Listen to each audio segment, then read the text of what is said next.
Good morning, everyone. I'm Diane Perez, and on behalf of the Florida Alcohol and Drug Abuse Association, welcome to today's webinar entitled Voice and Choice, Family-Driven Youth Guided Care. This webinar is being made available through a collaboration of the Florida Department of Children and Families, Office of Substance Abuse and Mental Health, and the Florida Alcohol and Drug Abuse Association.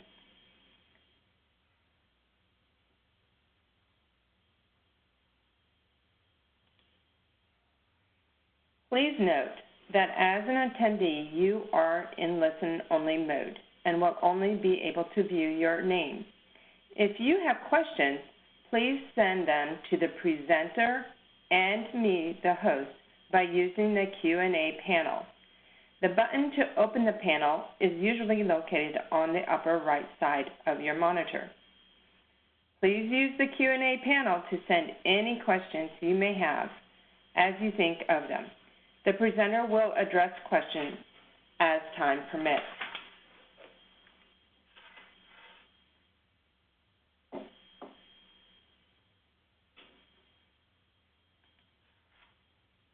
Our audio is broadcast through the internet to your computer. If you experience poor computer audio, there are a few options to try on screen right now, and these options will be posted in that chat panel too. If you continue to experience poor audio through your computer, try rejoining the webinar and call in using the telephone I will call in option. You must be connected to the audio of this presentation and view it on screen, as well to receive a certificate of attendance. The recording and materials used in today's presentation will be available on the FADA website within 5 business days. To access the recording, go to www.fada.org. Also, a PDF version of this PowerPoint presentation will be emailed to participants within that same time frame. FADA produces many webinars and workshops through the support of the Florida Department of Children and Families. To help participants track credits earned through attendance, we host an online community that provides a personalized digital journal where participants can maintain statements of credit for webinars and workshops taken through the Florida Alcohol and Drug Abuse Association. At the end of today's webinar, the web browser will direct everyone to an evaluation form on the FADA website. You will first need to register or sign in to your account to complete the evaluation. Information you provide FADA as part of the registering remains confidential. Statements of credit will be posted within 5 business days after the evaluation closes in individual professional development journals for persons completing the evaluation and attending the full webinar. Completing the evaluation is necessary to receive CE credit or to access your statement of credit. Do note that the evaluation will close at midnight on Thursday, January 24th. 1 to 2 continuing education credits are available for participating in today's webinar for persons licensed through the Board of Nursing, the Board of Clinical Social Work, Marriage and Family Therapy, and Mental Health Counseling, and for persons credentialed through the Florida Certification Board. If you are a licensed healthcare practitioner, be sure to include your Florida license numbers for reporting to CE Broker when you register with our site for the first time. If you are certified with the Florida Certification Board or licensed outside the state of Florida, you don't need to provide your certification number when you register with our site. Note, please, that WebEx monitors arrival and departure of attendees and provides a report upon completion of the event. We are not permitted to provide contact hours or a certificate of attendance if you do not attend the entire webinar. We are not permitted to provide partial credit. Dr. Jamie Mulligan has devoted her career to helping community providers successfully implement effective treatment for adolescents and their families. Director of the Contingency Management for Youth Addiction Treatment Program in Oregon and Pennsylvania. Dr. Mulligan has nearly 20 years of experience implementing and supervising evidence-based programs. She has published articles on multisystemic therapy for adolescent substance users and on evidence-based treatment for adolescent sex offenders. Therapists under her supervision have won national awards for their exemplary implementation of evidence-based programs. Programs under her direction have won national recognition, including the SAMHSA Science to Service Award, a national program to recognize community-based organizations and coalitions for their exemplary implementation of evidence-based services. Dr. Mulligan received her doctorate in clinical psychology from the University of Hartford's Graduate Institute of Professional Psychology. And now, I'd like to welcome our presenter, Dr. Jamie Mulligan. I will turn the presentation over to you.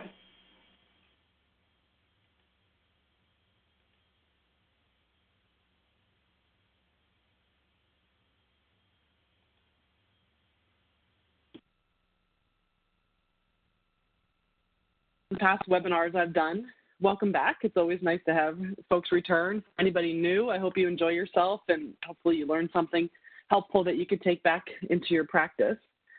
So our objectives for today are pretty straightforward. What we want to talk about is what does it mean to have families take that primary role in decision making when it comes to their care, their child's care and well-being.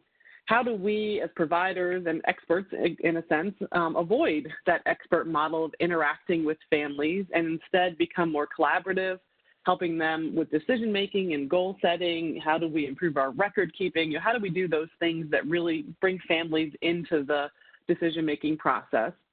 And how do we assist families with making their own decisions as they navigate their own care?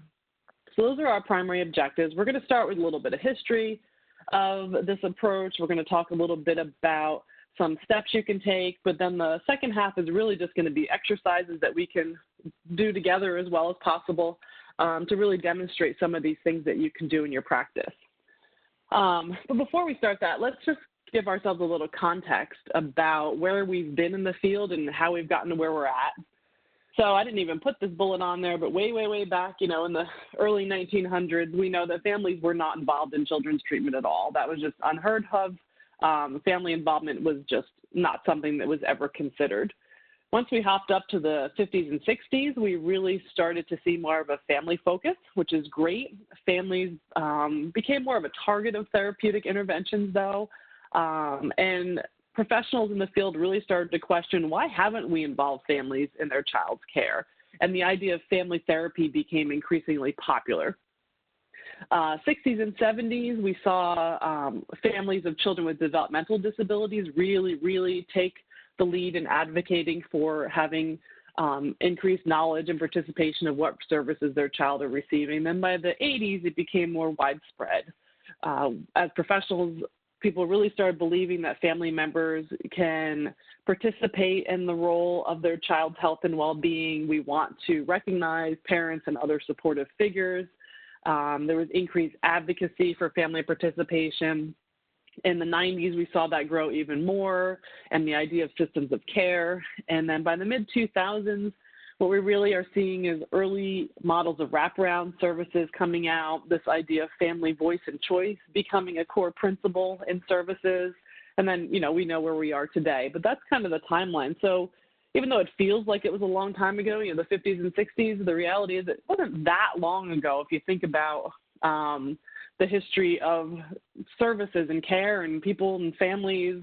We really just have really jumped into this pretty recently in a sense. So what, sorry, there we go. So this is one of the key, I don't know what you want to call it, pivotal documents or books that came out called Unclaimed Children, The Failure of Public Responsibility to Children and Adolescents in Need of Mental Health Services. And this was put out in 1982, and this really opened everyone's eyes to what was going on in the field. And what Dr., and I apologize, I'm not sure how to pronounce her name. I'm going to say Nitzer, maybe. So if I slaughter that, I apologize. But what she found was that 2/3 of the 3 million children and adolescents with mental health services back in that time frame did not receive services or received completely inappropriate care. So that's a gigantic number, and it was really quite shocking at the time when this book came out and the research within the book to show that most kids and families are not getting any services appropriate to their care, despite, wanting to be able to provide those services. What her research group did out of Columbia was they surveyed 50 states. They outlined the policy issues that were going on in each state, the state regulations that were available, that they identified as leading to kids falling through the cracks. And what they found was really disappointing, of course. We want to see more folks getting good care, but what they also found was very exciting was that the knowledge was there. The states and the policymakers and the providers in the states had the knowledge that families were important, that we need to get families involved, that there are excellent services available that can be provided, but there wasn't a clear way to how to use it. How do you fund such things? How do you get training and education on such things? Like, you may know it's important and needs to be done and you want to bring it into your practice, but there were a lot of barriers present in the early 80s that got in the way of states and individual providers being able to do that. And what the report then did was highlighted what are the innovative programs they're seeing and what are some concrete steps for action that can be taken to really improve systems nationwide. So it was a really pivotal book that came out in the research, and it's been built on since 1982. And it really spurred into action literally decades of work around 4 big areas. Family advocacy really started growing and expanding and getting really exciting, the idea of families being to advocate for themselves. The focus on research really kind of was spurred into action out of this work, and with a really strong emphasis on looking at the biological determinants of mental health concerns or addiction concerns, the social determinants, really trying to figure out what are the things contributing to these issues. The idea of prevention work really came out of this, which is very exciting. And then the idea of evidence-based treatment, saying, we should be using things that are effective. We should be engaging the family in the service. We should be offering them things that are effective, and we should be making sure that what we offer is helpful to the family and the children. So it's a really important work. And then by the 2000s, what we saw coming out of all that work was this idea of voice and choice. And this became a core principle with SAMHSA, and with SAMHSA requesting that mental health care be consumer and family driven. This idea that the care needs to come from the drive for care, and the decisions about care need to come from the person who needs it.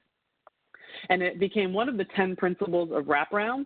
It's used and understood by the stakeholders in the wraparound process in children's mental health. It's expanded into this peer support and the recovery-oriented systems of care, or ROSC, which is a priority within Florida, substance abuse and mental health. So this is really something that is important. It's been embraced by states, local agencies, and at the national level as well.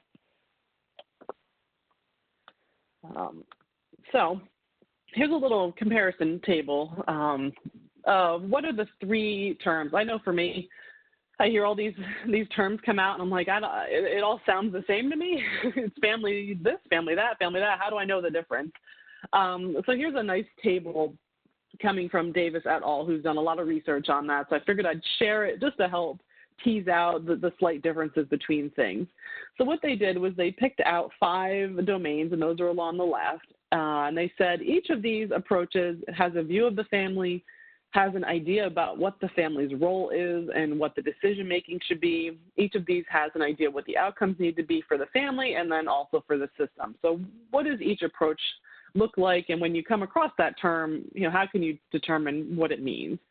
So in family focus, what they're really saying is the family might be part of the problem. Maybe some of the issues stem from concerns happening in the family. The family becomes the object of the therapy. That's what the focus is on. The provider of the service makes the primary decisions. We want to see family treatment adherence as an outcome, like they need to be doing what they've been told they need to do.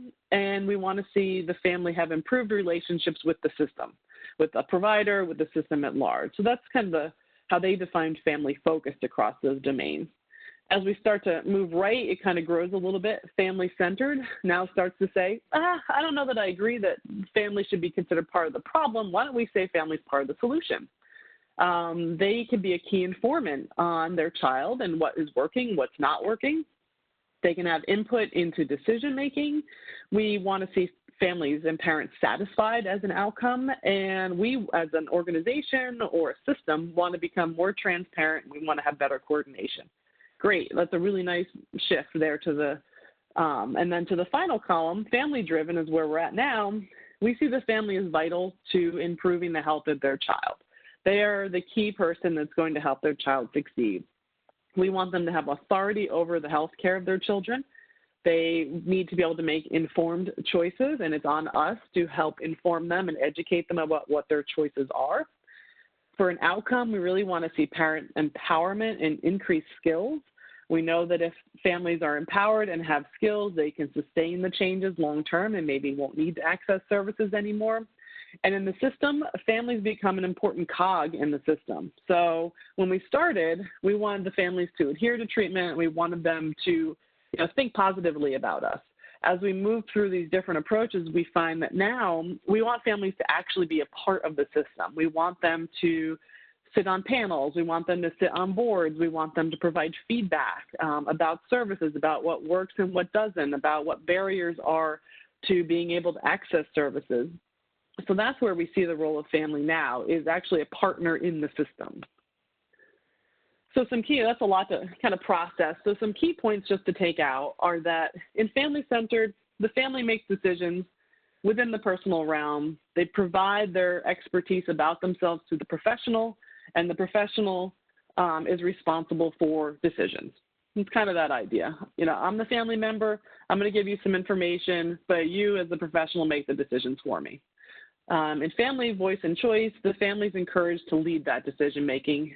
Decisions are team-based. Everybody's working together towards the same goal. And if family-driven, they make decisions about their involvement, and they're supported by the team to make informed decisions. So just slight little differences there. Now, in 2008, Columbia University revisited that pivotal book that came out and said, let's repeat what was done with that research and see where we're at, from what happened in 1982 to what's going on now in 2008. And there were so many positives that came out of it. In just that short amount of time, so many things have happened. What they found was there was just an explosion of new knowledge and understanding of how children develop and how problems develop. Through really great research, we were able to see now, what does child development look like? How do problems emerge? Where do they come from? What can we do about that? And then that led to new evidence-based programming. Taking that knowledge about development of children, healthy development and any development with some problems, and coming up with prevention programs, coming up with interventions, coming up with medications, really having evidence-based programming available that we can say, this is a good match for that problem, and can have these kinds of outcomes. And a lot of evidence supporting family-centered care. So what might have started as kind of a hypothesis that, if we bring families into the mix and we really involve them, I think we can have more success. And what we found is that that's not just a hypothesis anymore, that's true. The more we involve families in the care and the more authority we give them over the services they receive, the more success they have, the more success their child has, and they can sustain that success. So what can we do, though? As individuals, we could go two directions with this presentation today. We could talk about policies and we could talk about that higher level changes. But the reality is, at noon today when we go back to work, what can we actually do ourselves to change how we interact with families, how we approach the services we provide, and what can we do to help our organizations be more family-driven? So let's just kind of spend the rest of our morning talking about that. So again, let's just really define what we're going to talk about for the rest of this morning, which is what family-driven means. We want the families to have the primary role in decisions regarding their children. We want families to have a role in policies and procedures governing the well-being of their children in their community, their state, their tribe, their territory, their nation, wherever it is that they might be. That is what we want folks to focus on. And I just saw a great question come in. What about the role of the environment? You're like 3 slides ahead of me. We're going to jump right on that. So yes, I apologize. I'm saying family because that's our focus, but we're going to talk about family in the context of their environment, their ecology as well, because that's just as important.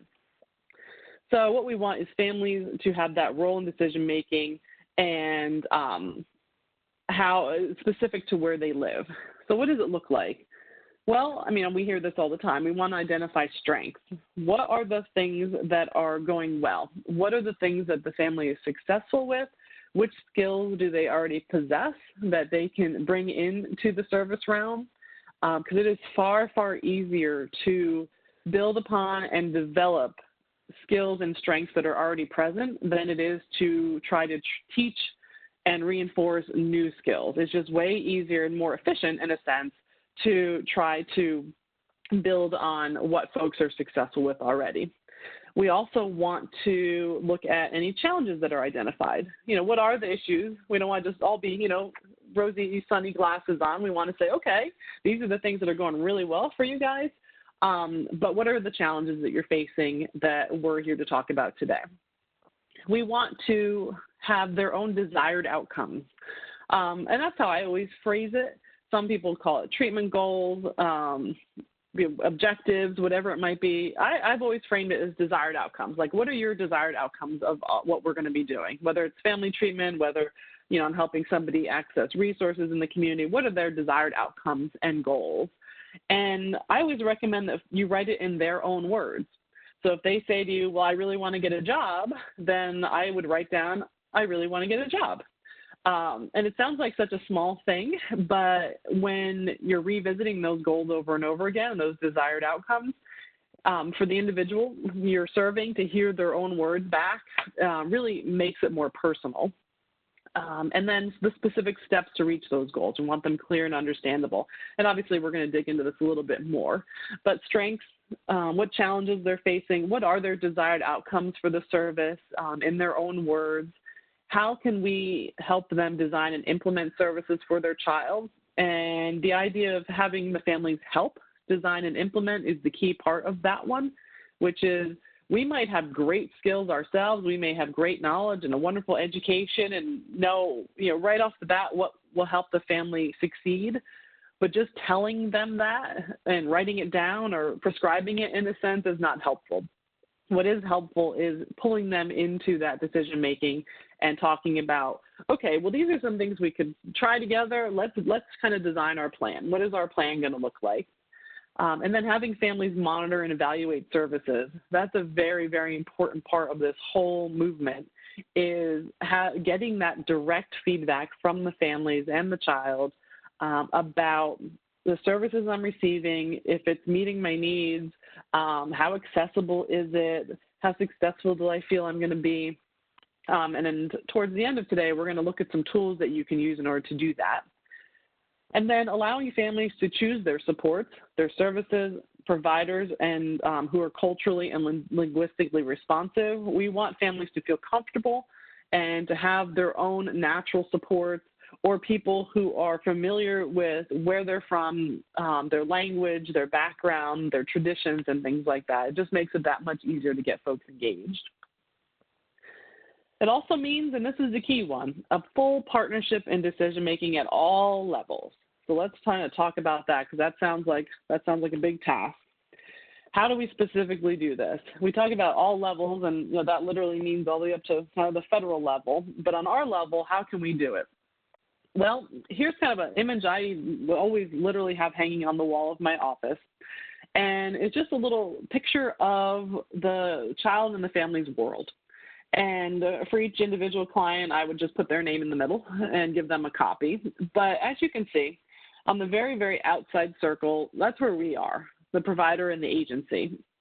We are the furthest away from the child, and not only, with importance, but also with knowledge of that child, with influence.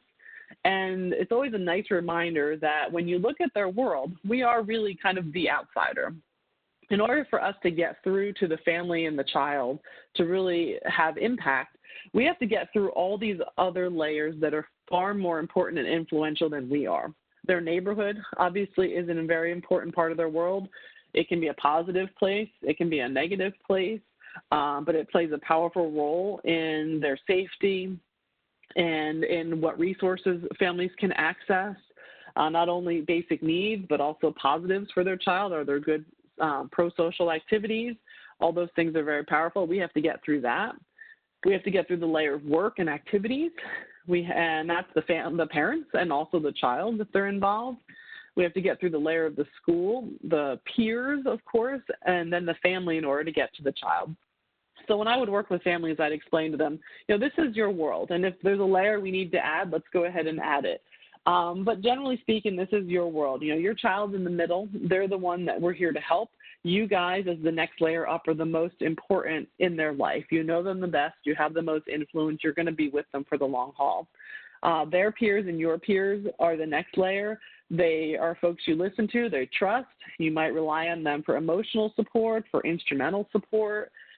Then comes the school, the work and activities in the neighborhood. So, as we're designing plans for you, the more layers of your environment we can include, the more successful we're going to be. And my job, working with the family, is to help them figure out what's going on in their environment, what are the positives that we can pull in, and how can we leverage strengths across all those different layers? Because the more strengths we can leverage across those layers, the more successful everybody's going to be. And in related to that, just don't think of yourself as the expert. And like I said, we all have great skills. We have educations. We've devoted our careers to, helping folks be successful in different areas. But we want to get away from that idea of ourselves as the expert. What we want to do is think of the family as the expert. They really are. They know their child and their situation better than anyone ever will. So it's our job to listen to the family, encourage them, and then provide guidance as they move towards their goals. It's not our job to say, listen, this is what I'm hearing, this is what you need to do. It's our job to say, all right, what are some barriers you're running into? I have some ideas that might help. Let's kind of brainstorm together. Tell me what you're thinking. Making it more collaborative, bringing in what bringing in your skills and your resources, but really helping guide the family towards something that's going to work specifically for them without coming across as, you're putting a little stamp on it and saying that's what you're doing. And this one will be in your slides. I'm not going to read it. I'm not a fan of reading stuff to folks, but Vermont Federation of Families for Children's Mental Health, and you can see they're number 11 on the resource list. They have a lot of really neat things that you can use, just explaining different ways to look at language, different tools that you can use. And what this one just really talks about is, in the second paragraph, family-driven care enables us to replace the language used in the expert model with language that will strengthen families and support them to make informed decisions. And like they say, it's such a small thing to focus on, but when you realize that if you can change the way a person talks, you are one step closer to changing the way they think, and you will then see the impact of a few small words. And what they're talking about there is us. They're not talking about changing the way families talk. They're talking about changing the way we talk, so that we can help families change how they think about receiving services, how they think about different interventions we're coming up with, by just changing the way that we talk or the way we present any literature we may have, brochures, websites, that kind of thing. Changing that language can change how the family is going to approach us and respond to what we're trying to do. And here's an example they provide. I think the third up from the bottom is one I like. The family is chaotic. Obviously, that's not very helpful. It's not behaviorally specific. It comes across as a little judgmental. Instead, the suggestion is the family needs support in developing structure and routine. That's more specific. I mean, it could always be more specific. But as you can see, that's what they're suggesting is, like, let's look at our words. You know, the parents are adversarial. The parents are resilient and strong advocates is a suggestion. Instead of coming across with these labels that aren't behaviorally specific, come across as a little judgmental or a little adversarial on our part, instead saying, you know, what is it that the strengths are and what are the specific things we need to work on instead of these kind of broad terms. So on their website, they have a bunch of these examples that you guys can kind of click through and look at. It's a nice little exercise just to see, you know, how can we change our terms and our words so that we can be more responsible. One of the rules that we always had at our agency is that if you're going to write something down, assume that the family and the child are going to read it. Assume that at any point in time they might want to read what you've written down. So don't ever write things in a way where you would feel uncomfortable having them read it. So that was just a great little rule that we had in our office that really kind of helped push us to say, well, how can I say, you know, the home is a disaster? You know, I walked in, it was a mess, there was stuff everywhere. You know, I'm not going to say that because if the family were to read that, it might be pretty hurtful. Instead, you know, it sounds like maybe they need some help managing the home, maybe some help establishing routines, that kind of thing. I'd feel more comfortable saying that to a family than saying, hey, your house is kind of a disaster. So just one little check you can do is, you know, if I had to hand this to a family, would I be okay with them reading it? Would we still have a good relationship afterwards? So in the expert approach, what we see is this. It used to be that the counselor was just kind of coming on strong. They have all the suggestions, they have all the ideas, they have all the resources, and they're just providing all the family and the youth, and maybe the family and youth might be able to throw some of them back. But, you know, visually you can just kind of imagine like this giant, you know, therapist, counselor, agency force coming at the family. And now what we try to show is it's just we want to be even. We want the counselor to give a little, we want the family to give a little, the agency to give a little, the system to give a little, and everybody just kind of work together on that even level.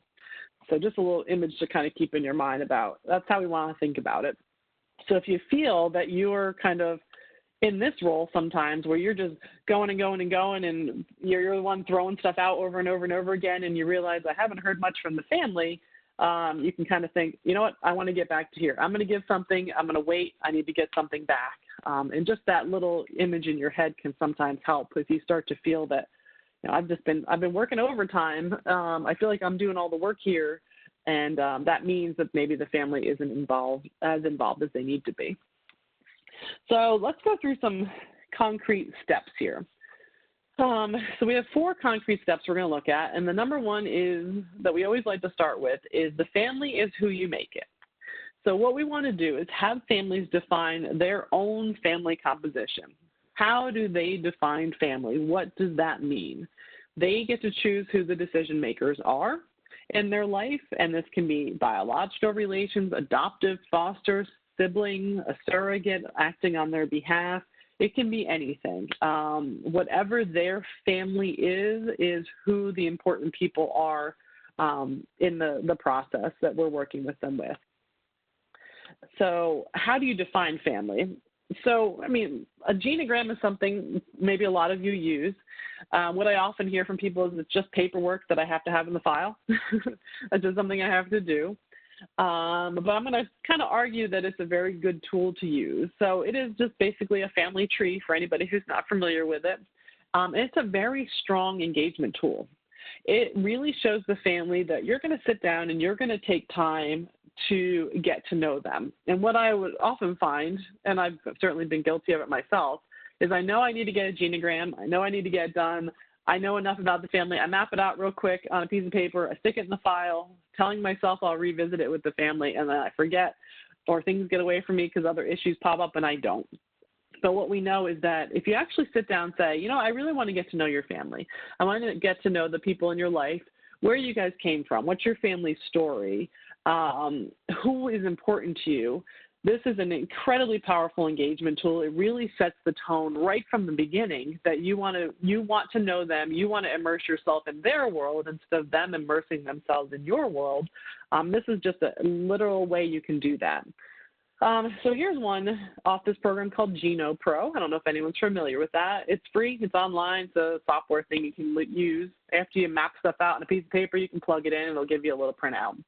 But here's a pretty complicated one. But, the client in this example they provide is Daniel here in the big box.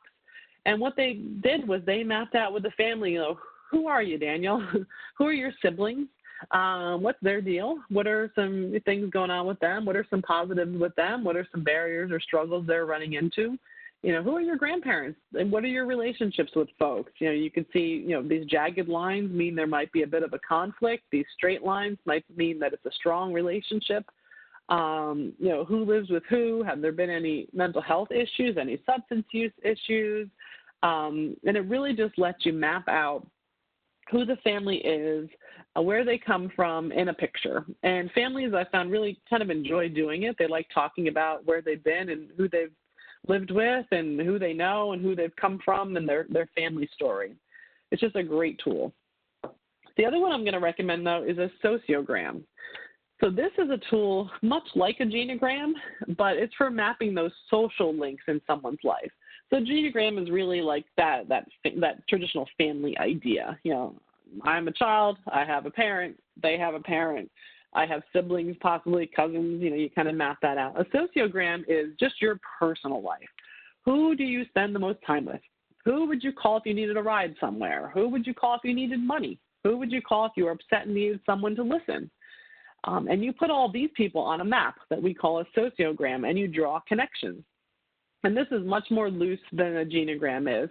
And it basically starts like this. An individual is a blue circle. So, the top center might be your client, and to the right is their best friend. And that best friend, continuing to the right, also has a good friend or a cousin, and that person has some connections. So even though maybe you're not super close to the people at the bottom right, you have a way to get to them if you need to.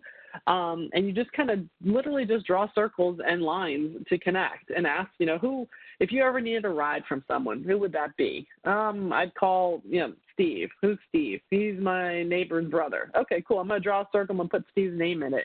Do you think he's a good support? Do you think he's a, okay support? Who is he? But it really kind of helps expand on who you can involve in services by just drawing the sociogram, this literal picture of your social relationships. And it's fun that, when we train folks on sociograms, we always just recommend do one on yourself first. It's really a good way to just say, who are my neighbors? Do I even know who my neighbors are? Oh, I know who that is. Who would I ever call them for anything? Just mapping out who you know socially and what role they play in your life is a good way to practice how to do that with a client. But folks really like talking about those relationships, and it can be anyone. Friends, employers, coworkers, neighbors, probation officers, whoever is in their social life that they might rely on for anything or they might find to be positive. So number one was defining family. Who's in the genogram, who's in the sociogram, who's a good influence, who might not be a good influence, who can we call on if we need different things. The next thing is basic access. We want families and youth to have access to accurate, understandable, and complete information. Those are the three keys: accurate, understandable, and complete, so that they can set goals and make informed decisions. You can't make decisions about your life if the information that you're given isn't accurate, if you can't understand what it is, and it's not complete. So as providers, our task is to meet those three things. So how do you make sure something is accurate? First off is just don't assume anything. And that's a big thing that's easy to do, is just kind of assume. If we've all been working for a while and we run into different situations, it's easy to jump to an assumption about, oh, I think I know what's going on here. But if you assume, then we're going to miss a lot of information. One of our things that we would always do is say, ask questions until you don't have any more questions. And usually it's kind of like 5.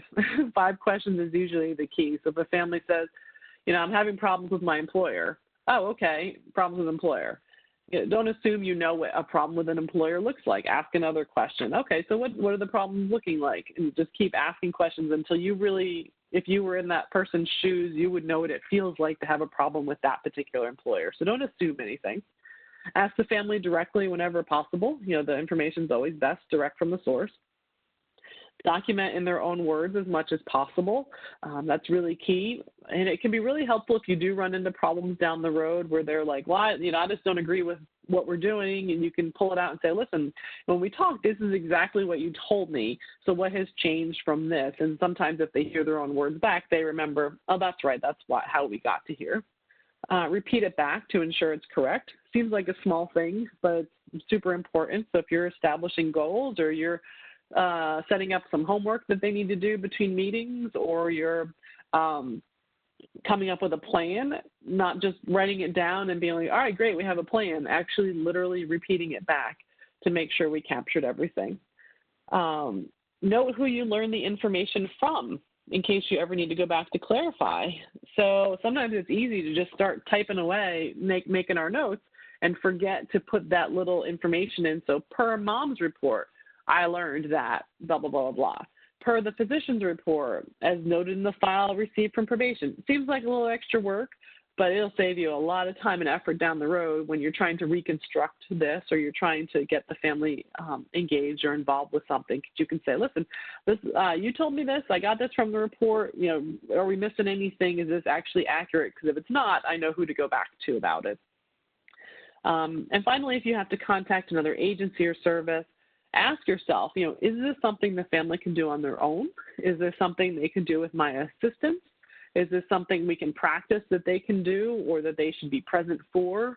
The more that they can be involved in those conversations, the more they're going to be comfortable with you, the more they're going to trust you, the better the communication and collaboration is going to be, as opposed to you, making all the calls on your own and reporting back. It's better if they can be involved if that's at all possible. So that's how we make sure stuff's accurate. How do we make sure stuff is understandable? As I've said repeatedly, but it's just something that's really powerful, putting stuff in their own words. Having that goal written in your own words instead of someone else's makes it very understandable because you said it. Like you generated the thought, it got put on paper, it therefore makes it much more understandable. Writing things down. Sometimes we forget to do that, and I'm certainly guilty of that myself. So if a family has to complete a task, have them write it down, what they need to do. I used to do in-home work, and so in between sessions, the families would always usually have something we need to work on, even if it was just, think about what we need to be doing next. It was still kind of a little homework assignment. And I would just carry a box of those note cards, those like cardboardy note cards in all the different colors. So there's pinks and greens and yellows and blues and all that. And I'd have them pick out a color that would be their color. So maybe they pick the pink one. And so if we had something we had to work on, I'm like, all right, you guys want the pink? Great. I'm going to give it to you. Write down what we need to do. I'm going to write down what we need to do. And so it accomplished two things. One is they had a big pink card that was a nice, trigger and reminder to do something. But they also got in the habit of always, we're going to pull out the pink card. I'm going to write down what I need to do to just really make sure that things are understandable in their own words and they can remember it. And also avoiding jargon. Jargon is one of those terms that really kind of gets under my skin a bit because, like, what does it even mean? And jargon is in itself jargon. So one thing that I had been to a training once that just really stuck with me was always write things at the same level as the newspaper.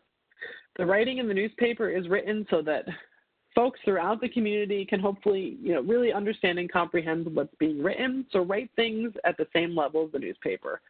So if the newspaper isn't going to necessarily talk about cognitive distortions or whatever, then maybe you shouldn't either if you're writing notes that a family might need to be involved with. So think about other ways you can write things. So that was just a nice little rule of thumb to avoid jargon is if I wouldn't find this in the newspaper, it might be a little too jargony for what I need to be doing right now. How can I reword that in a way that might be a little more clear to folks who didn't spend years, getting trained in this? So we talked about accurate and understandable. Now, how do you help families make those decisions once they have accurate and understandable information? So this is where we have to really sit and do the work. We have to sit and explain what's going on. So what are the test results? So let's say a child went for testing for, services in a school. what are the actual results? What does it actually mean?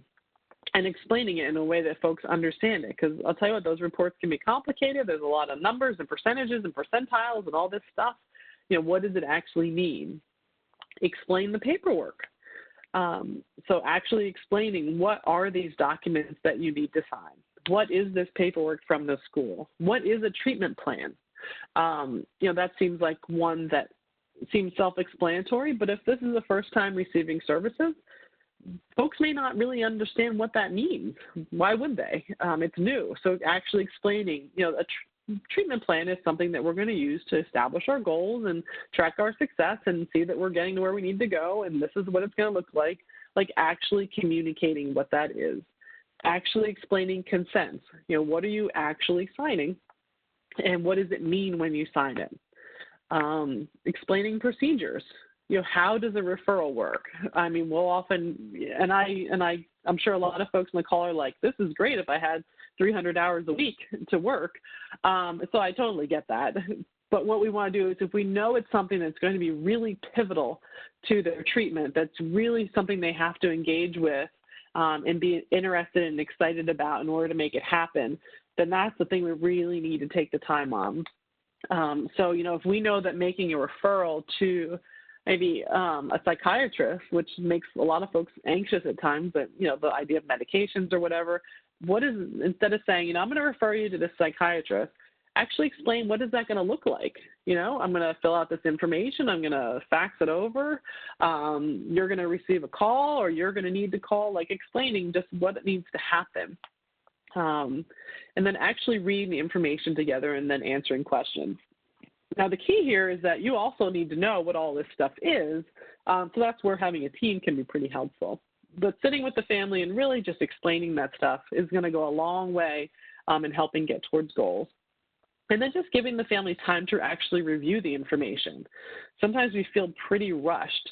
I used to do work in juvenile justice, and I would accompany families to their court hearings, and the public defender would come up. We'd have 3 minutes to have all this information thrown at us, and the family would have to decide what they wanted to do. And even I had no idea what was going on sometimes, and I would be kind of left having to explain things. And obviously that's kind of typical of those situations. But knowing that if we give them time to review the information, they really can make a more informed decision once they understand it and it's accurate. And it gives the family time to feel supported with your presence. That is really, really important. And then you can answer questions in a language and level they can understand. So if you do have paperwork or procedures or results or something that are a little more complicated that you've been able to sit through, let them go through it and look at it on their own. And then when they have questions, you can answer them in the style that is going to be best for them. So we talked about defining family. We talked about being accurate and understandable and taking time to really ensure that folks know the information so that they can make good decisions, because that's what this whole voice and choice movement is about, is giving families the power and the authority to make those decisions about their care and their child's care. So the third is that shared decision making. So the idea isn't that families make every single decision on their own. At some point, expertise needs to come in and help them pick stuff that'll work for them. And that's where we have the idea of shared decision making. We give them great information, stuff that we probably already understand. But now, if you think about that image with the two blue arrows, the arrow from you and the arrow from them, if they have accurate, understandable information, those two arrows are even now. Now we're all ready together. We're both armed with the same info. We can do shared decision making. So we want to include all the stakeholders that we can to meet and discuss the desired outcomes. So this is the information we have. What are our next steps going to be? What are the desired outcomes from this?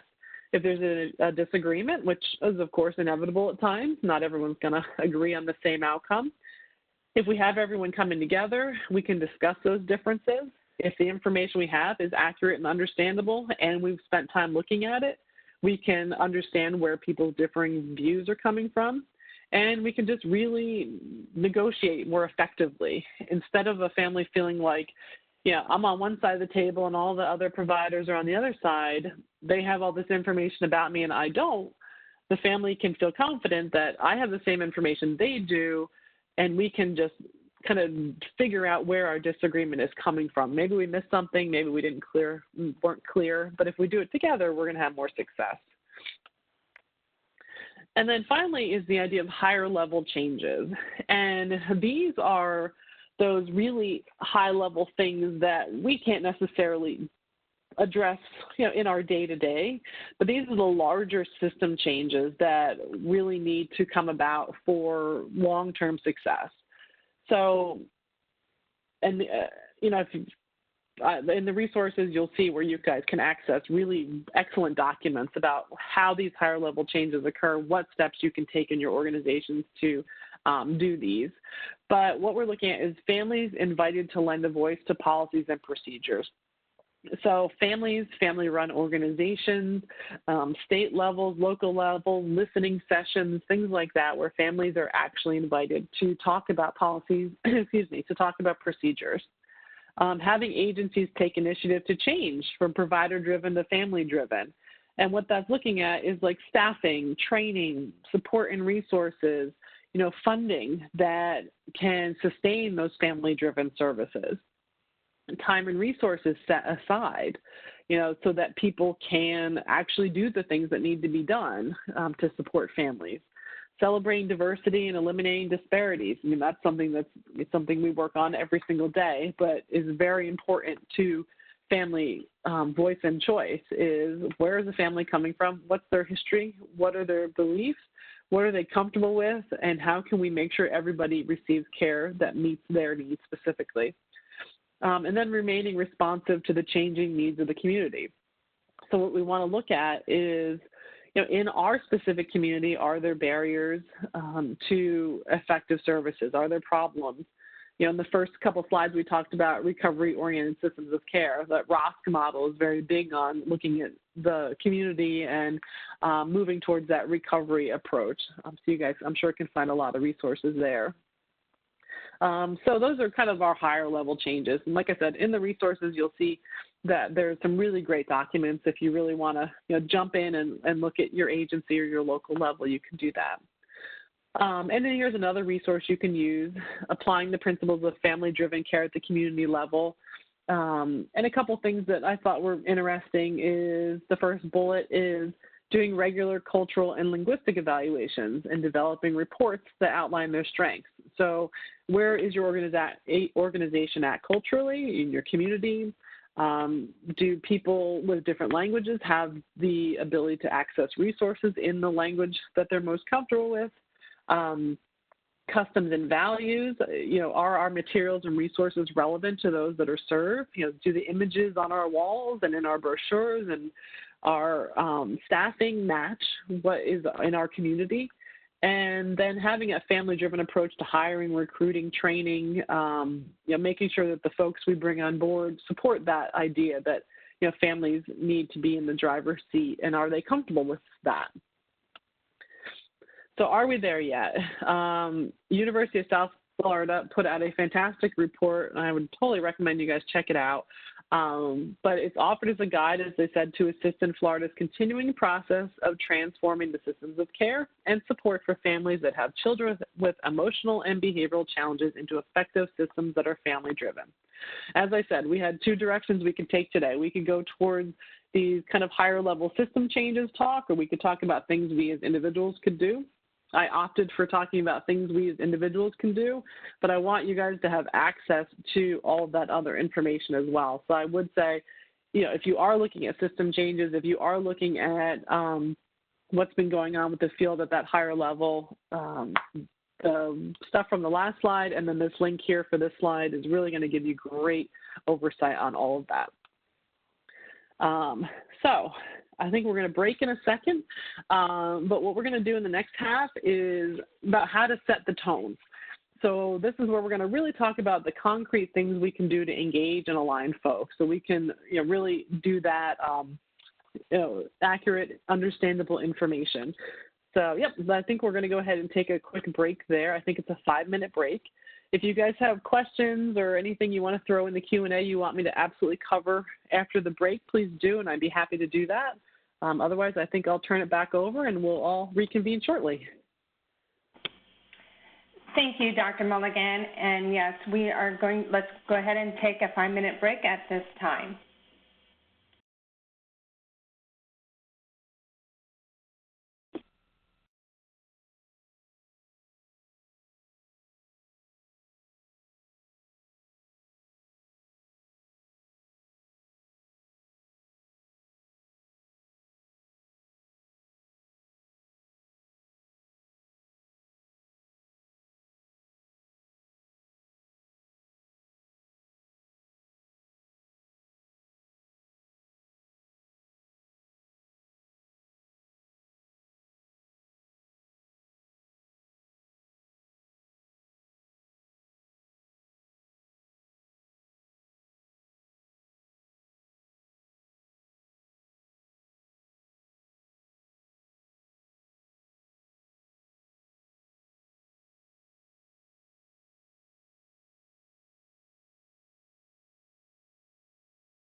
Hello, everyone. Welcome back to today's webinar. Dr. Mulligan, if you're ready, I'll turn the presentation back over to you. Sounds good. Okay, so how to set the tone. And what we're going to talk about is two things, engagement and alignment, and how those two are very different. So the idea of engagement is that, I just saw a presenter thing pop up. Hopefully things are going. All right. So the idea with engagement is that that's your more personal relationship in a sense. The family or the youth like you. They seem to trust you. They'll reach out for help. Your interactions are positive. They answer your calls, show up for sessions or meetings. You get the sense that, hey, this is a really great working relationship. Things are going really well. We're going to have a lot of success. This is just positive overall. What you're feeling is what we call engagement, and that is how, like I said, engaged they are in the service or are with you. Alignment is something completely different and is actually pretty important. Alignment is the idea that you guys are aligned on what's going on. You agree on the goals. The family or the youth follow through on homework or tasks or things that they need to do to move towards their goals.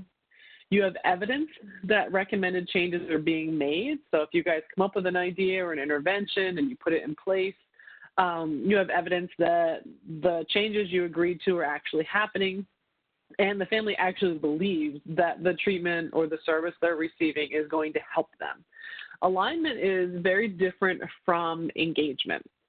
We can have families that really like us and like coming to see us and chat and share and all that kind of stuff, but are not aligned at all. They aren't doing the work. They don't necessarily agree on the goals. They're not bought into what's going on. And if we don't have that alignment, we're not going to get anywhere. We can have alignment without engagement, too. We can have folks that don't particularly like us, don't want to be there, really are not interested in any kind of relationship, but they know that what we're offering is going to help them get to somewhere that they need to be or want to be, so they're aligned on that. So they may not like us at all, but they agree on the goals, and they're going to do the work they need to do to get to where they need to be. Ideally, we want engagement and alignment. We want to have a very positive working relationship, and we want everyone to agree on the goals. But the reason I want to bring up engagement and alignment is it's very important for gauging where you're at. You want to know, what can I do to engage folks, but also, like, how can I get them to like what we do here, but also how do I get them aligned on what we need to work on? Because the better I can do with those two things, the better success I'm going to have. So how do you kind of gain that engagement and alignment? Asking what the family needs, asking what they have already tried. Sometimes we can forget to do that. Like, what have you already tried? What was good about that? What wasn't great about that? Is there anything from it, your past experience, we can bring into your current experience? How are they doing? Just asking that. What barriers have they faced? How can you be supportive?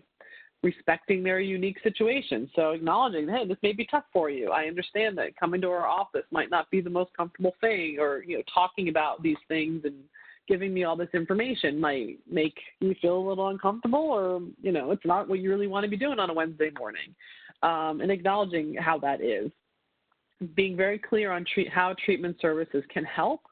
And then if they don't follow through on something, confirming that the goal actually was meeting their needs and that barriers to success were removed.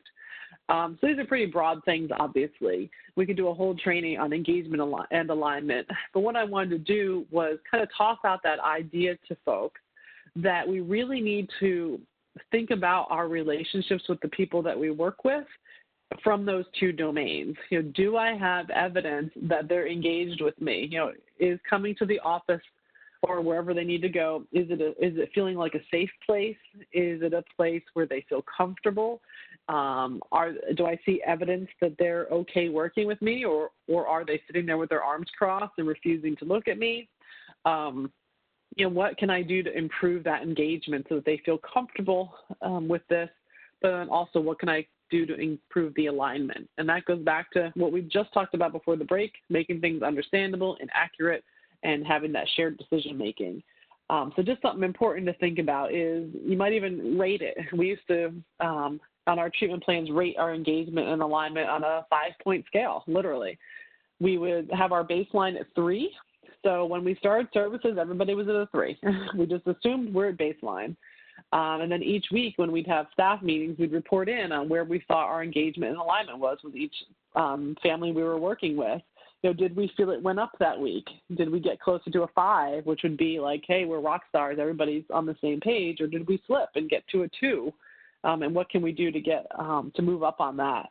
So any chance you can find in your work to really rate things, like honestly, concretely rate them, it forces you to really reflect on it and think about it and bring it into your practice. If you know each week or however often you might review what's going on, you sit down and you're like, where am I at with engagement this week? I started at 3, which is baseline.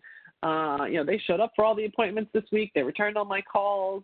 They were supposed to pick up a record from the school, and they did. Like, there's some really high engagement there. We had a nice time, and I have evidence of alignment too because they did what we need to do. I think we're on the right path. So just important things to think about. What could we do to lose this engagement and alignment, though? Obviously, there are a million things we can do to lose it, but these are some big ones related to family voice and choice. Making decisions without the family. Just going ahead and doing something and telling them after the fact. That's a sure way to lose alignment, absolutely, and quite possibly engagement as well if they start to feel they can't trust you. Having a family feel judged is obviously a very big one that would hurt both engagement and alignment. Family not feeling heard. They have said the same thing over and over again, and in their eyes, nobody has heard it, and they don't feel that the team that they're working with is listening to what they're saying. You haven't considered the whole family. Maybe you've just focused on the folks sitting right there in front of you and forgotten about the genogram, the sociogram, all those other important people in their life, either within their household or within their community. Not taking concerns seriously.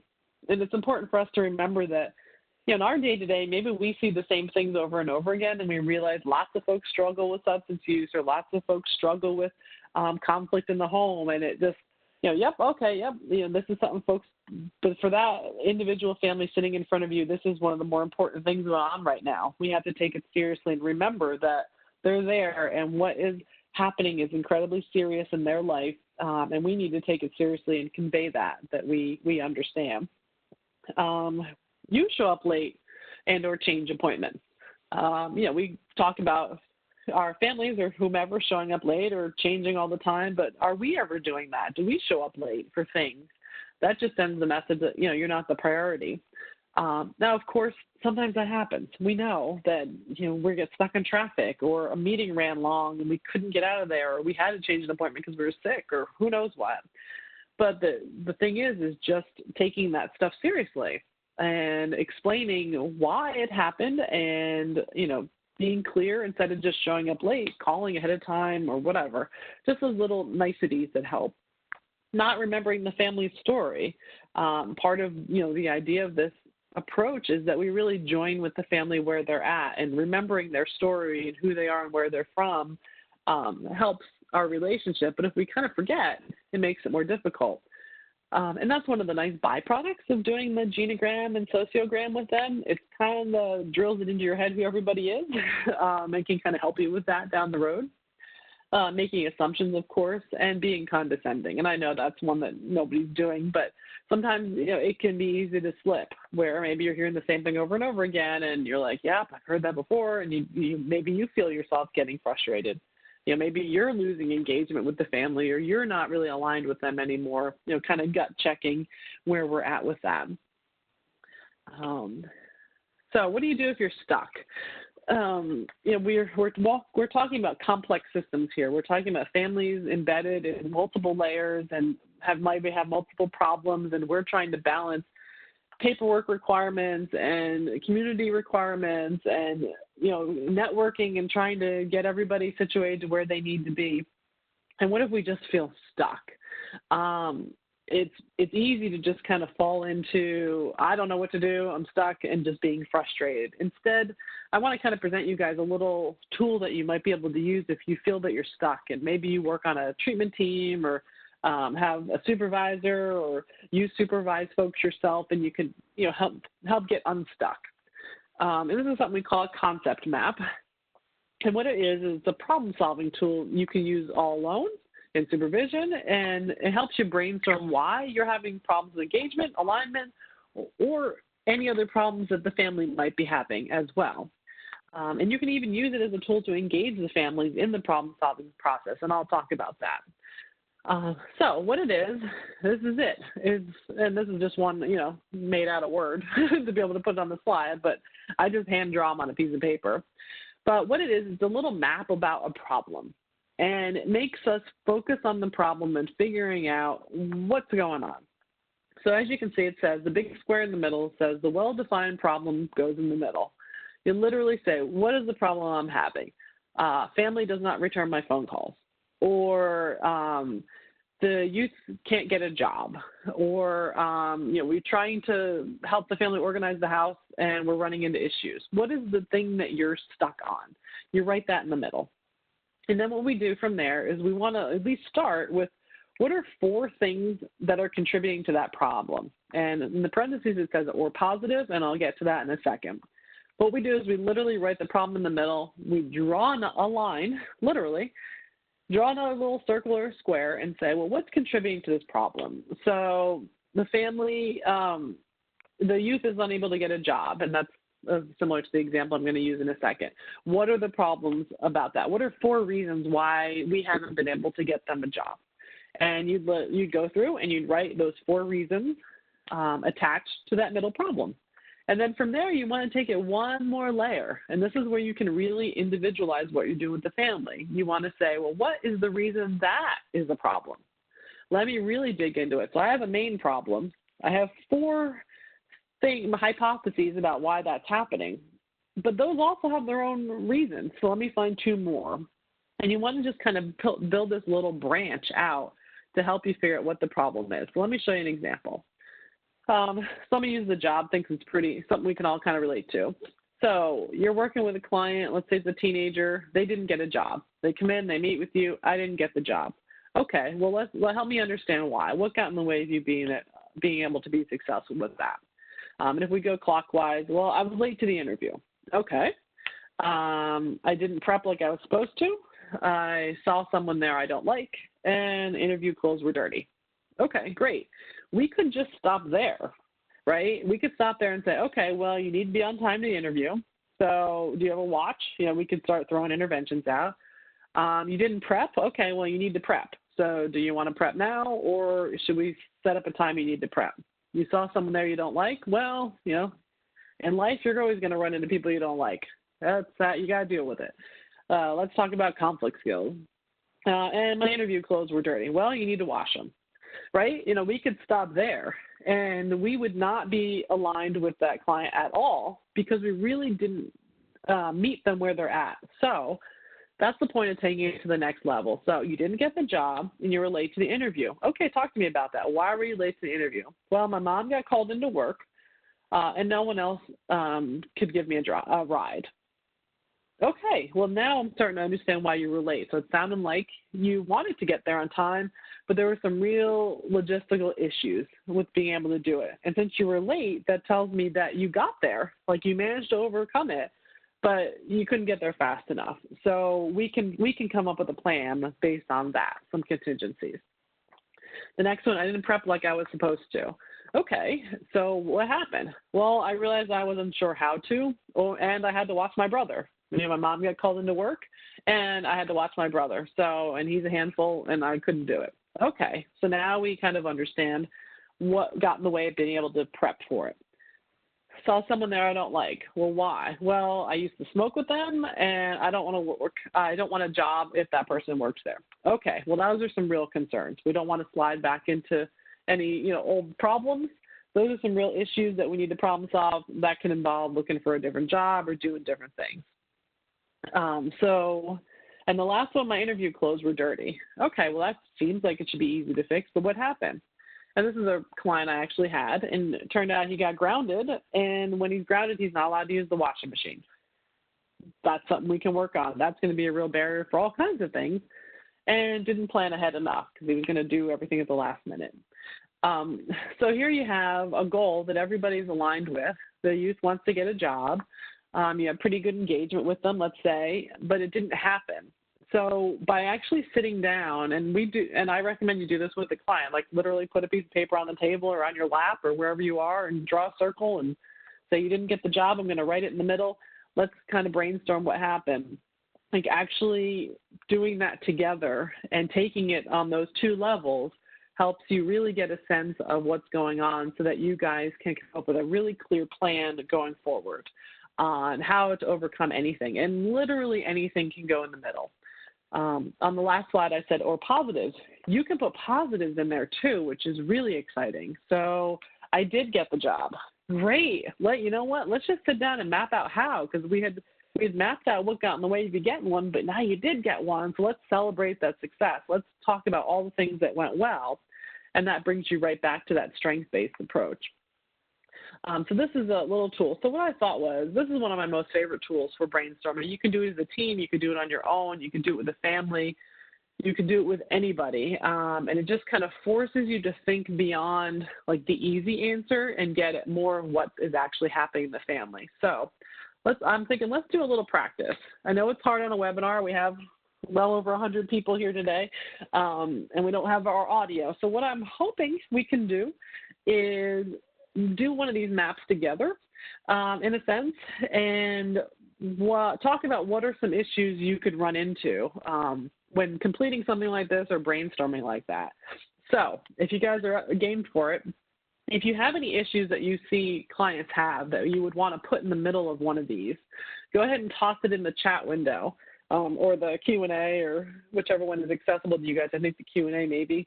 Go ahead and toss one of those issues in there. And I'm going to just like close my eyes and point at one, and then we can kind of work on it together. So if you want to come up with something that would go in the middle of your square here and put it in the discussion box, then we can talk about it together. So if you guys have any ideas, feel free to throw them in there, and then we'll just kind of take a little time to work on it. Hopefully folks have ideas they'd like.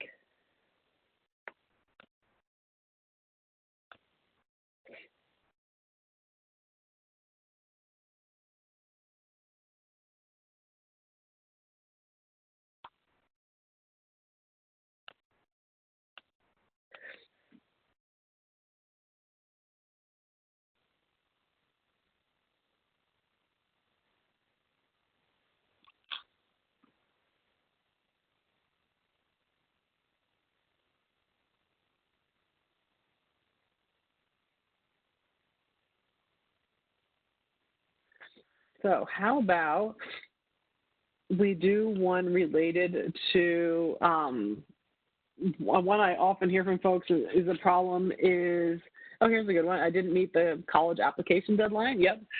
A family member doesn't feel part of a blended family. Yeah, that's great too.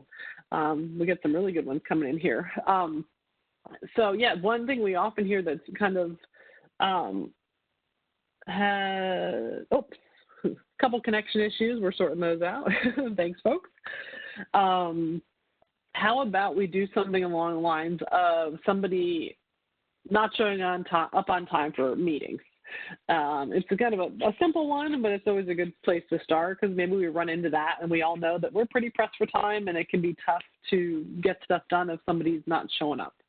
So if you want to take a couple seconds, just map out what that could look like from your experience. You have a client that maybe doesn't show up on time, or if there's something else that just came to mind, feel free to put it on there. So what are some of the things that contribute to that issue? So you have a client that's chronically late.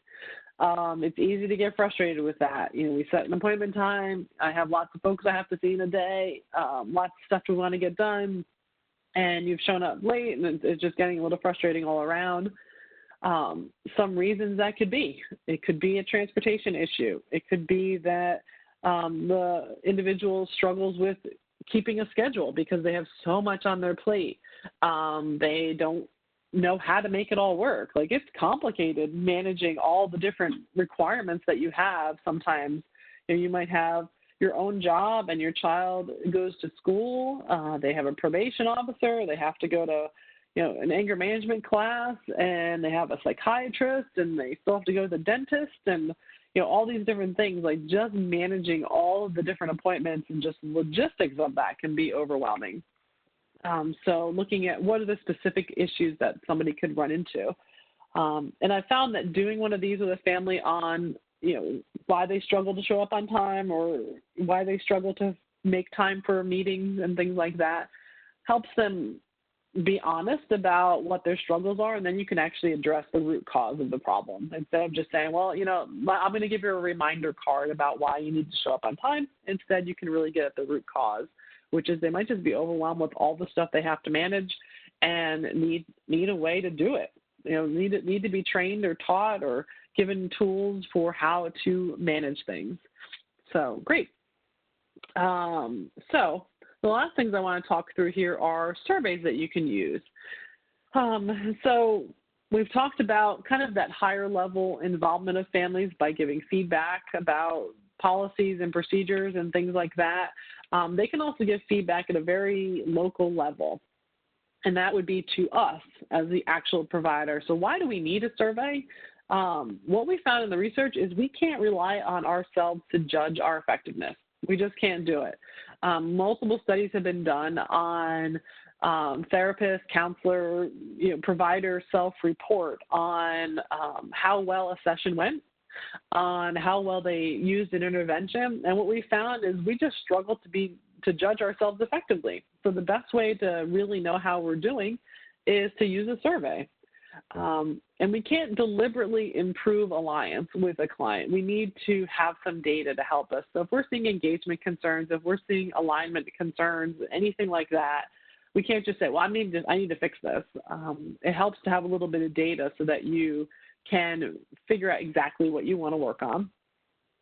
So what we want to do is we just want to ask the family how they feel about the service and adjust accordingly. Instead of just guessing, it's better to just ask. And as providers, the best thing we can do is improve listening and empathy, positive language, and all of that we can find through a survey. So let me show you guys some examples. There are two. The actual surveys are in your handouts, but they're also free online, so you can download them as well. The first is called the Helping Alliance Questionnaire. And this measures the perceived therapeutic alliance for both the counselor and the consumer of the services. So you can use this anywhere. You can use it for therapy. You can use it for any service that you might provide. It's 19 items. It's very quick. And a higher score indicates a stronger alliance between the counselor, the therapist, whomever it is that they're working with. And what we found is as you, as the provider, uses more empathic language, the relationship improves. So literally just using more empathic language in your interactions helps get your score up, in a sense, which translates into improved relationships, which is very exciting. As I said, you do get the PDF of that. It is an older survey, but it's still very relevant and used. But you can update the language to fit your needs. So just don't change the content of the questions, but if it says therapist, you want to change it to counselor or advocate or whatever, feel free. If you want to change therapy to wraparound or counseling or whatever service you provide, you're certainly welcome to do that. So things to ask yourself as we look at this survey: what could I do in my own practice to raise scores on these items? What can my agency do, and is there anything our community can do as well?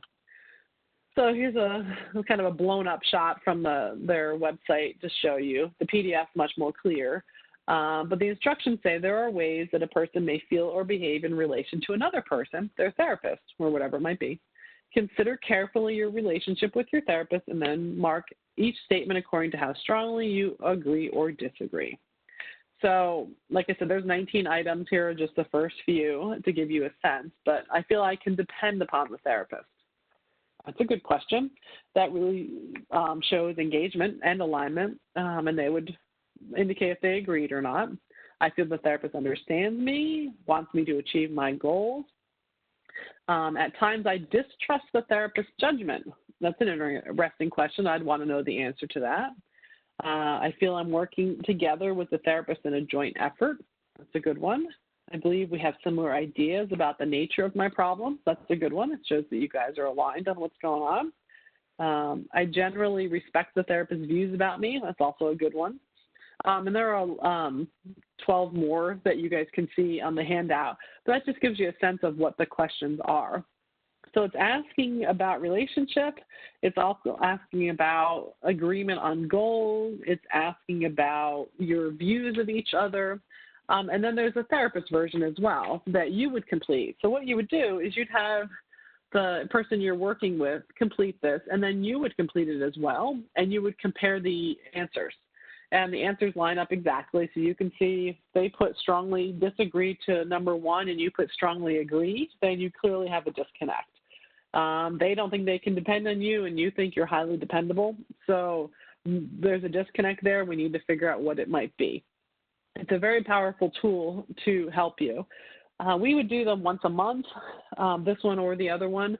You can certainly do it at whatever frequency you would like, but with enough frequency that if you were to make changes based on the outcomes, you have enough time to make them and improve the long-term outcome of the service you provided. So you wouldn't want to have a 6-month service and do it once at the 3-month mark. You might not have enough time. You might want to do one in the beginning and then in the middle and, give yourself a chance to really adjust things. And the nice thing is that you can use this information along with that concept map we went over. So if you do see something that pops up that's a big problem, for example, number 6, I believe we have similar ideas about the nature of my problems. If you think that you guys are on the same page, but the person you're working with disagrees with that, you can put that in the middle of the circle and say, hey, it seems like maybe we don't have the same ideas about what's going on. Help me understand what that could be. And maybe, you'll find information about, resources that were missed or discussions that weren't had that you can go ahead and address. And the second one I just want to talk about is called the Working Alliance Inventory. This is a short form. It looks at therapeutic alliance and 3 specific things: agreements on the tasks of the therapy or whatever the service is, agreement on the goals, and development of an affective bond. So this one is very clearly tied to engagement and alignment. It's saying we agree on the tasks and the goals, and we have a good relationship. They did a really interesting study using this with adult parole officers, and they wanted to see what does the working alliance look like between the parole officer and the parolee. And what they found was that as the parolee reported an improved relationship with the parole officer, they actually had better outcomes, both immediately and long-term, as far as any further legal issues or problems with, parole requirements and things like that. So even at that level where you think, how much of a working alliance can there be? I'm with the law enforcement and I need to basically enforce the law with this individual. What they found was even just improving that working alliance and having each person report that we agree on the tasks of, your parole requirements, we agree on the goals, which is to get you off of them, and we work well together. Folks were very successful in, meeting those goals and not having further legal issues, which is pretty neat. So how do you use it? As I said, there's a counselor version and a family version. You complete the counselor version, family completes the family version, just like the other one. You compare outcomes. Again, same task. If the scores vary widely, there's a disconnect. It's pretty straightforward. And then just look at the items that differ and work to improve your score by figuring out what your approach is. So again, things to just ask yourself: what could I do to raise the scores on these items? What can my agency do? And is there anything our community can do? And I think the thing that is helpful with this is if you decide you want to use a survey like this in your practice, complete it ahead of time. Like really actually go through maybe as a team, as an organization and say, we're going to, use the Working Alliance questionnaire.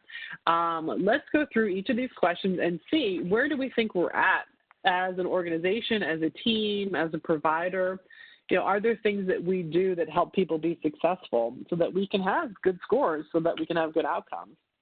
And here's the therapist version.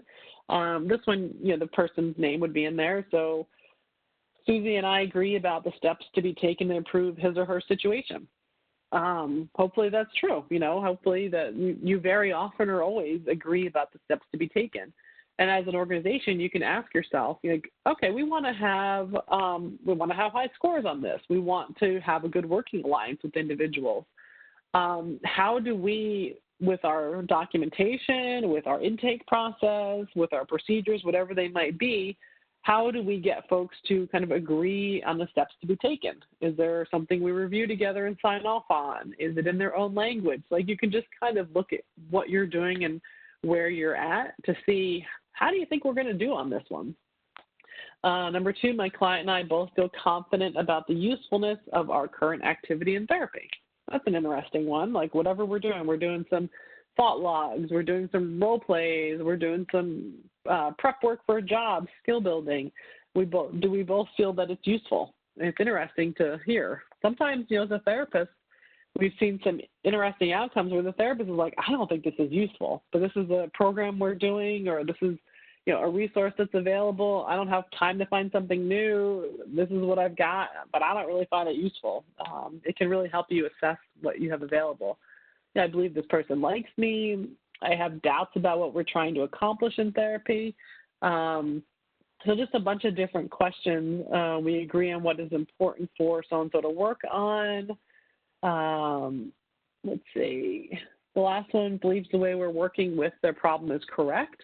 That's another good one. So the way we are working on your problem is correct. That is a clear indication of alignment. If I'm working with my dentist and he's saying, you have a cavity, I'm going to pull out all your teeth, and I'm saying, I don't know that pulling out all my teeth is a good solution for one cavity, we're having a really strong disconnect on the way we're working on this particular problem is correct. Obviously, it's going to be a problem. So asking those questions is important. And then here, let me just try to get to the next slide here. Come on. Seems to not be moving. Sorry, guys.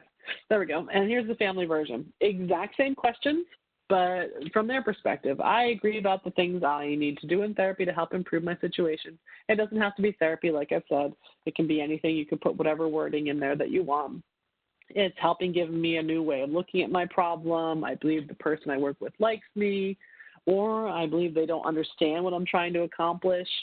I'm confident in their ability to help me, that kind of thing.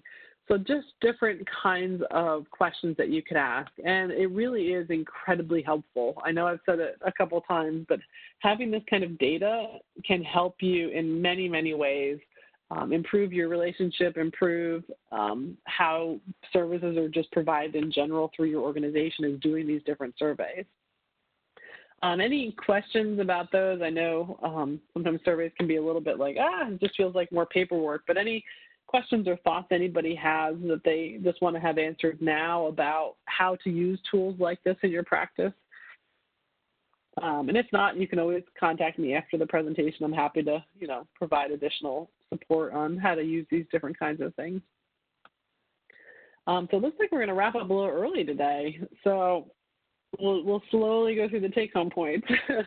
So as far as take-home points, what we want to think about is that our systems may not yet be fully family-driven, but that doesn't mean we can't be. We know that it takes time and effort and resources and all kinds of things to move things from a federal level to a state level to a local level. It's just a lot of cogs in the wheel. So we may know where we're going, but we may not always be there yet. But it doesn't mean that we can't be that way in what we do in our day-to-day. So, when we leave this webinar today, can we go and meet with that next person we're meeting with and do these things? Absolutely, positively.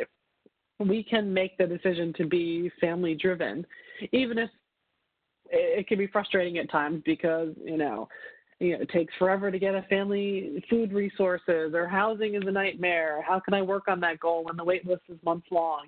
I get that. I get that, systems-wise, it can be a little frustrating. But in our day-to-day, we can do these specific things to help make things that we collect accurate, to help make things understandable, to help improve engagement so that folks feel comfortable with us. They sense that we're empathic to their situation, that we're aligned. We are all working towards the same goal, and we agree that that's where we need to go. We can do those things right now. We can also just remind ourselves that we're not the expert. We may have expertise, we may have great skills and training, and we may know where the resources are in the community and how to get to them, and we have a great skill set, but we just have to remind ourselves the family's the expert in their own lives. We're there to guide them to the solutions with our expertise and resources. We want to be walking hand in hand, like that one slide with the 2 blue arrows. Just keep that in your head. We want to be, as much as I put in, they put in, and we work as a team. If you get stuck on something, complete a concept map. I know it seems like a little mental exercise and doesn't sound like it, something that'd be easy to fit in, but it really can be a great brainstorming tool to just throw that piece of paper down and say, hey, let's all brainstorm what's going on. We've been talking about getting the records from the school for 3 weeks now, and we haven't done it yet. So in the middle of this paper, I'm going to put, haven't gotten school records. What's going on with that? Why aren't we getting school records? Or we have to get in with the psychiatrist and it hasn't happened yet. Let's throw it in the middle of the circle and all brainstorm together. What are our barriers to getting in with the psychiatrist? And sometimes you'll find it could be something you forgot to do, something the family forgot to do. It could be a systems level issue. Either way, it all gets thrown on the paper and you guys can collaborate.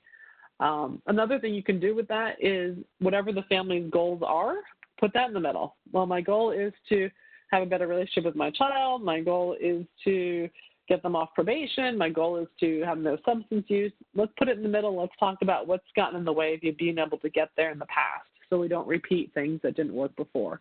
You can use this in a ton of different ways.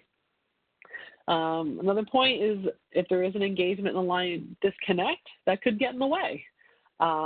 If you're feeling frustrated that things aren't moving, take a step back and see, where is my engagement? Where is my alignment? What can I do to fix that? And remember, just because the family likes you doesn't mean they agree with what you're doing. They may like you as a person, and sometimes that can be more dangerous than anything else because they don't want to upset you or say something that might hurt your feelings. But that's why we want to measure those two things separately. And finally, surveys are great. I never thought I'd say that, but surveys can be great. They help ensure you have a strong working alliance. They give you concrete data to work on. You can compile it across your organization if you're really into numbers and stuff.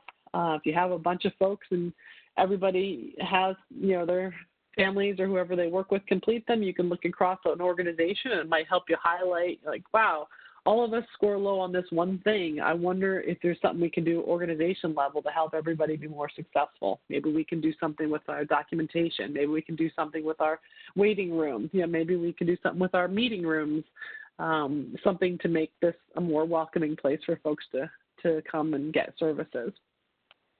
So resources. There were a couple links throughout that will take you to different documents and things that you can access. Here are some other ones for you to access. There's the National Federation of Families for Children's Mental Health. They have really great resources. The Geno Pro is that free software to make genograms. Free is always nice. There's a family engagement and trust building skills checklist that I didn't go over today, but you can access there. Some other checklists and things that you can use to see where you guys are at. Here's links to those two questionnaires, the Helping Alliance. They are all downloadable forms. They have versions for you and the client. They have come in different languages.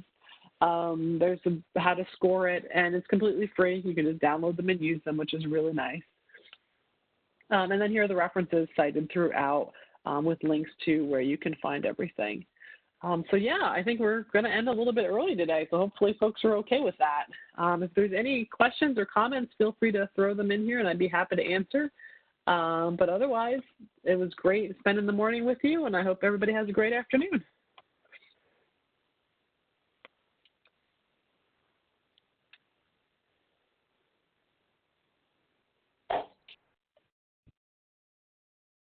Thank you, Dr. Mulligan, for your time. Those who have any questions, please go ahead and post them in the chat or Q&A. We do have a couple minutes left.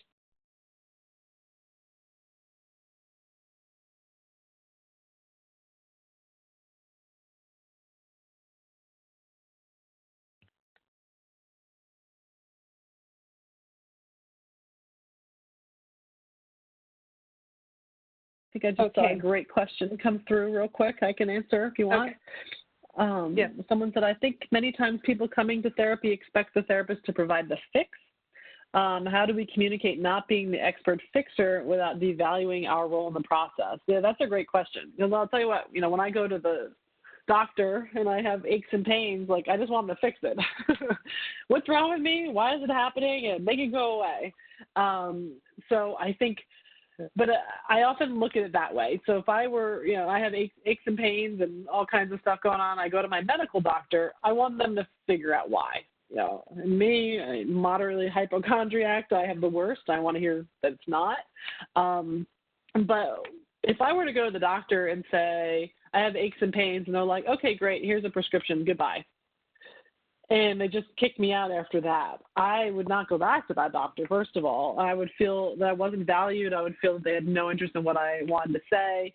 I respected their expertise, but I certainly want them to listen to me saying, these are where my aches and pains are. This is how long it's been going on. I've already taken that medication. I don't like the side effects. I need something new, et cetera, et cetera. I want to have that conversation. So I know that they're the expert in the field. I'm certainly no medical doctor, but I certainly know how I feel and how I respond to different things, and I need them to listen to that when we make decisions. So I often think of therapy kind of the same way, and therapy is this weird thing that a lot of people are shy about and anxious about and embarrassed about, and I think that makes it, everybody, goes to the doctor. Everybody talks about their flu and their aches and pains, but not everybody goes to a therapist or therapy, and it can be very uncomfortable. So what I've found helps get me out of that fix role is actually explaining what therapy is.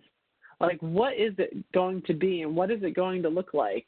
And using that first session to talk about these are my skills, these are the tools I use. Me personally, I use CBT, behavior modification, motivational interviewing. Like, I use specific treatments that I find effective and I have studied specifically. So I'll explain to people, this is where my expertise is. This is how I approach the problems that you're going to bring into the room. But this is how we're going to do it together. So I have ideas about how to fix problems, and I'm going to be very excited to share those with you.